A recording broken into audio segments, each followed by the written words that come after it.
Hey, Mr. Young, how you doing? Good. How about you? I'm doing well. Good. Hey, listen, I really enjoyed the lesson that I got to see you teach today on solving equations. You kid playing a bingo game on solving equations. Talk to me a little bit about how you came up with that idea. Um, well, we've been talking about solving equations for a couple of weeks. Also discussed solving inequalities. This was an opportunity I had to kind of go back, get away from the inequalities part of our curriculum and get back into the solving equations part of the standard. And we had already talked about it, done several activities with it. I was trying to think of a good way to review solving equations Okay. without writing stuff up on the board, without making them feel like this was a review. So I kind of got the idea to do bingo. I actually found that activity a few years ago. Okay. I had another teacher that was retiring, and she never used it. She gave it to me and told me that I may want to use it one day. I used it last year, and it's the first time I've used it this year. So I had it. I've been looking for an opportunity to use it, and today was just a good time to bring it out so that we could review and have a little fun while we reviewed. And I noticed you talk about reviewing your standards, and when I was sitting at your desk, I was kind of being a little nosy, looking at your stuff, and I noticed that you had your benchmark items analysis out for one of the tests that you gave recently. Did you use any of that knowledge that you gained from the benchmark analysis to go back and decide what you're going to review with the kids? Well, I did actually. If you're talking about the data that was on my lesson plan book, it's kind of standing to the side. It was actually from our last benchmark.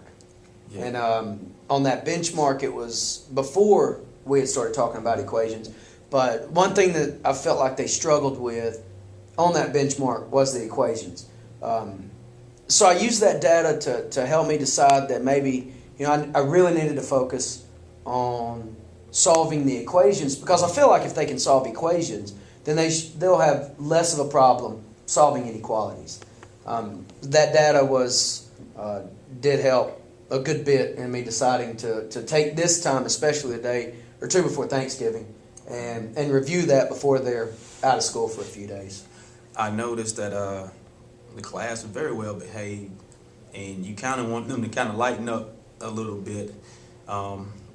Talk to me about that group in terms of the behavior. That group has a few kids in there that they like to be the center of attention.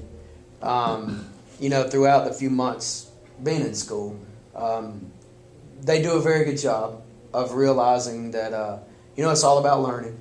It's all about enjoying being at school, but it's all about business. It's you got to learn, and while we do, sorry, I thought that was off. Okay. While we have fun a lot in class, but this was one of the times that I was up in front of the class. Mm-hmm. I had just gotten them to sit down, and everyone was quiet, listening to instructions as I described how we're going to play the game, described the different bingo patterns that we might use. And so I think they had a little bit of trouble loosening up a little bit, because I had started the lesson out as being in front, the center of attention, and I probably didn't make a good transition between instructing them on how to play the game and actually playing the game. I probably could have done a better job of saying, all right, now it's time to have fun. Let's play the game. And I think they probably would have loosened up a little bit and maybe realized that we were playing a game. We were reviewing, but we were going to play a game. We were going to have fun while we were doing it. Cool.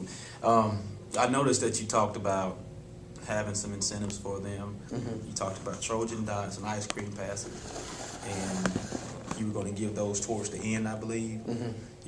I guess one suggestion that I would give you would be, I would have my incentives right there in their face at the beginning, just for instant gratification. And that way, because when kids see that they're going to get something, they tend to get pretty fired up about it. You're right. I should have. I think a good idea probably would have been to maybe the ice cream pass, for example.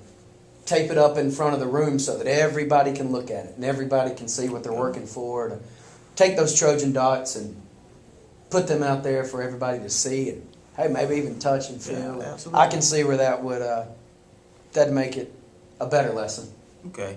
Like I said, that's about the only suggestion that I would give you for that lesson. I like it. I think you should share it with your teammates so they can use that as well. You know, we can't hoard all of the Right. ideas of. Right. So, you know, I would share that with your brother and some of the other ladies and allow them to be able to use that in their classroom as well. Sounds good. All right, man. All Appreciate right. it. Thank you. All right. Thank you.